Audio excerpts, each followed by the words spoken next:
Hi, my name is Evan Shawhawk. I'm with Eliquest Healthcare. I'm going to be doing an in-service on the ReliaFit external urinary catheter, also known as the flower catheter. At the top where it says ReliaFit, there's a perforation. You'll open up along that perforation and take out the contents. Inside every bag, you're going to have the instructions for use of the device, instructions for Mastisol. You'll have an alcohol wipe, a vial of Mastisol, and your ReliaFit device, as well as your cath grip. Cath grip is kind of like your stat lock. The first thing you'll want to do is prep everything. Open up your alcohol wipe, crack your vial of Mastisol, open that up. Open up your ReliaFit device, take that out. This part right here is called your collar. Now there's two ways you can do it. You can leave the collar attached, or you can detach it by pulling straight back. Now, then you're going to take off the adhesive backing off the petals. The device kind of looks like a flower, so that's why we refer to those as the petals. The first thing you want to do with your patient is make sure they're clean and dry, with an emphasis on dry. The drier the area, the better this will work. Then you're going to take your alcohol wipe and just clean around the glands, staying away from the meatus. And the reason we use an alcohol wipe is all your soaps have moisturizer in it. If there's moisturizer on the skin, it won't stick. Then you're going to take your Mastisol. Mastisol is alcohol and tree sap, so when you put this on, you just want to put a light coating all the way around and make sure you get it in the frenulum right here. Now the Mastisol needs 30 seconds to dry. You want to make sure it dries completely before putting the device on. So then you're going to grab your device, and it looks like in the middle there's a slit.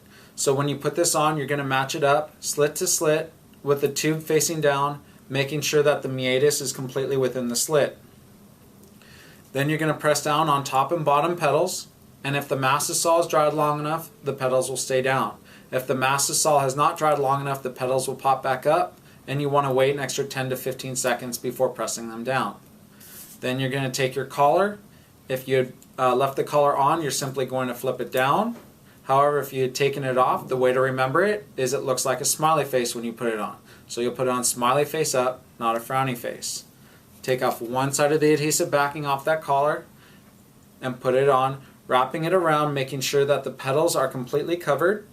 And it's one size fits most. So with a smaller anatomy, you want to adjust by going higher up here on the device versus going down on the shaft. Then you're going to take off the other side of the adhesive backing, and this side you actually want to stretch and pull nice and tight, overlapping the other side. And you want to make sure there's no gaps at the top and the bottom. Okay, make sure it's secure in the frenulum, and then you want to squeeze and hold for 10 seconds. It's heat activated similar to a Duoderm, so you need to squeeze and hold for 10 seconds. This right here is a one-way air vent. It helps the urine to flow through. As long as the bag is below the device, the urine will flow freely. It's not for taking a sample. You get your sample from your bag. If your patient is uncircumcised, retract the foreskin completely, put the device on, and pull the foreskin back up. If your patient is retracted, have someone help you out, pop out the anatomy, put it on, and let it retract back in.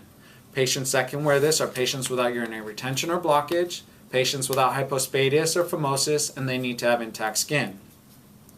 After you put that on, you'll connect it to your regular bag and grab your cath grip. Once again, it's just like your stat lock.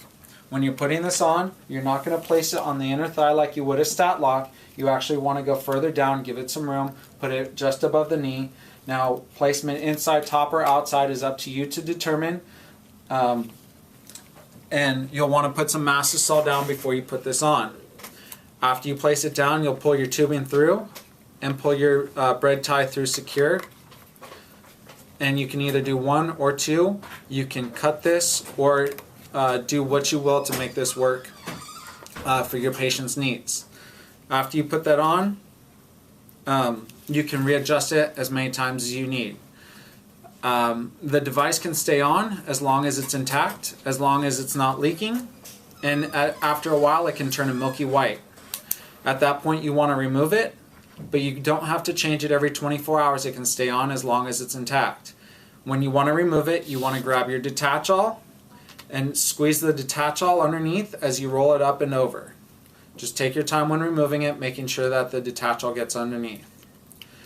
Now, after you take one off, put another one right back on. The next one should last longer because there should be less moisture in the area. That's all I have for you.